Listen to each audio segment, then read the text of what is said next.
Student, welcome to our YouTube channel commerce proficiency. आज की class में हम पढ़ेंगे प्रैक्टिकल क्वेश्चन करेंगे when appropriations are more than profit. उस केस में क्या होता है, यानी कि जब हमारे पास एप्रोप्रिएशंस तो ज़्यादा हो जाती हैं लेकिन प्रॉफिट जो हमें प्रॉफिट एंड लॉस अकाउंट से मिलती हैं, जिसे नेट प्रॉफिट हम कैरी ऑन करती हैं प्रॉफिट एंड लॉस एप्रोप्रिएशन के अंदर, वो कम है। तो उस केस में हम कैसे करेंगे फिर एप्रोप्रिएशन का पूरा। तो उस केस में हम देखेंगे कि जब हमारे पास प्रॉफिट्स होती हैं वो तो प्रॉफिट कम हो जाते हैं लेकिन एप्रोप्रिएशन ज़्यादा हो जाते हैं।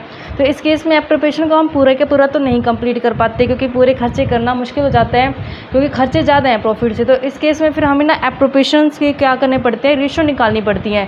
फिर उसी रेशो के अंदर प्रॉफिट को हम डिस्ट्रीब्यूट करके चलते हैं। जैसे मैं आपको प्रैक्टिकल एग्जांपल कराती हूँ तो प्रैक्टिकल से आपको इजीली क्लियर हो जाएगा। जैसे इलस्ट्रेशन 20 हमारे पास दिया गया, कहते हैं कि ए और बी पार्टनर है, शेयरिंग रेशियो गिवन उनका 2:1।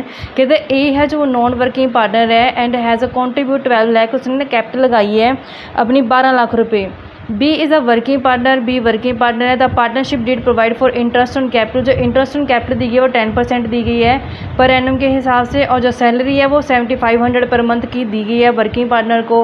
और जो नेट प्रॉफिट दिया गया हमारे पास क्वेश्चन के अंदर, कहता है वो before providing interest on capital, यानी कि उस प्रॉफिट में से अभी तक इंटरेस्ट ऑन कैपिटल डिडक्ट नहीं किया गया और ना ही सैलरी कटाई गई है, तो वो 70,000 टोटल प्रॉफिट है। You are required to show the distribution of profit. इसमें पूछा कि अब कैसे हम डिस्ट्रीब्यूट करके चलेंगे प्रॉफिट को। उसके लिए सबसे पहले हम बनाएंगे profit and loss appropriation account. तो profit and loss appropriation account के अंदर सबसे पहले जो स्टार्टिंग की जाती है इसकी क्रेडिट साइड से स्टार्टिंग की जाती है। क्रेडिट साइड पे जो बैलेंस दिखाया जाता है वो नेट प्रॉफिट का आता है जो हमें प्रॉफिट एंड लॉस अकाउंट से मिलता है। तो क्रेडिट साइड पे इसकी जो स्टार्टिंग है बाय प्रॉफिट एंड लॉस के नाम से होती है। प्रॉफिट एंड लॉस में हमारे पास प्रॉफिट गिवन है यहाँ पे इस बार 70,000 से। अब हमारे पास ना इंटरेस्ट ऑन कैपिटल जब हम कैलकुलेट करेंगे तो इंटरेस्ट ऑन कैपिटल के लिए हमारे पास कैपिटल भी गिवन है और इंटरेस्ट की रेट भी गिवन है। तो कहते हैं कि जो इंटरेस्ट ऑन कैपिटल के लिए हमारे पास कैपिटल 12 लाख की कैपिटल है और इसके ऊपर जो इंटरेस्ट गिवन है वो 10% से है। तो जब हम इसका टोटल करेंगे तो हमारे पास 1,20,000 से हो जाएगा।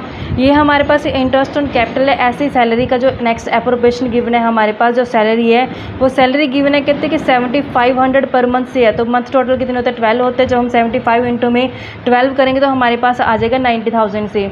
तो देखो हमारे पास जो टोटल एक्सपेंस बनते हैं यहाँ पे एप्रोप्रिएशन बनता है, जब हम इन दोनों को टोटल करते हैं 120 और 90 को तो 2,10,000 बनता है। जबकि हमारे पास जो प्रॉफिट है वो तो क्या है, कम है। और देखो प्रॉफिट तो हमारे पास सिर्फ 70,000 है और एप्रोप्रिएशन कितना आ गया 210। तो यहाँ पे एप्रोप्रिएशन पूरे नहीं कर पाएंगे हम क्योंकि प्रॉफिट क्या कम है। तो इस केस में फिर हमें रेशो निकालनी पड़ती है। रेशो कैसे निकाल लेंगे, इंटरेस्ट भी पूरा नहीं कर पाएगी हमारी जो फर्म है और ना ही पूरी सैलरी दे पाएगी फर्म, तो इसलिए इन दोनों का रेशो निकालना पड़ेगा। इंटरेस्ट की जो अमाउंट बनती है वो 1,20,000 से बनती है और जो हमारे पास सैलरी बनती है वो 90,000 से बनती है। अब इनका रेशो निकालते हैं। जब हम इसको कैंसिल करेंगे 3 तिया 9 और 3 चौके 12, तो 4:3 रेशो बन जाता है हमारा। इसी 4:3 रेशो में अब हम इंटरेस्ट को और सैलरी को पूरा करेंगे। तो यहाँ पे जो इंटरेस्ट दिया जाएगा इंटरेस्ट ऑन कैपिटल के नाम से, तो वो पूरे का पूरा इंटरेस्ट नहीं दिया जाएगा, वो रेशो में दिया जाएगा जो रेशो हमारे पास आई है 4/7 करके। तो देखो टोटल प्रॉफिट हमारे पास 70,000 था, तो 70,000 में अब जो इंटरेस्ट कितना चला जाएगा 4/7 करके। तो जब हम 4/7 करके करेंगे इसको 16 तो 40,000 हमारा इंटरेस्ट कवर किया जाएगा।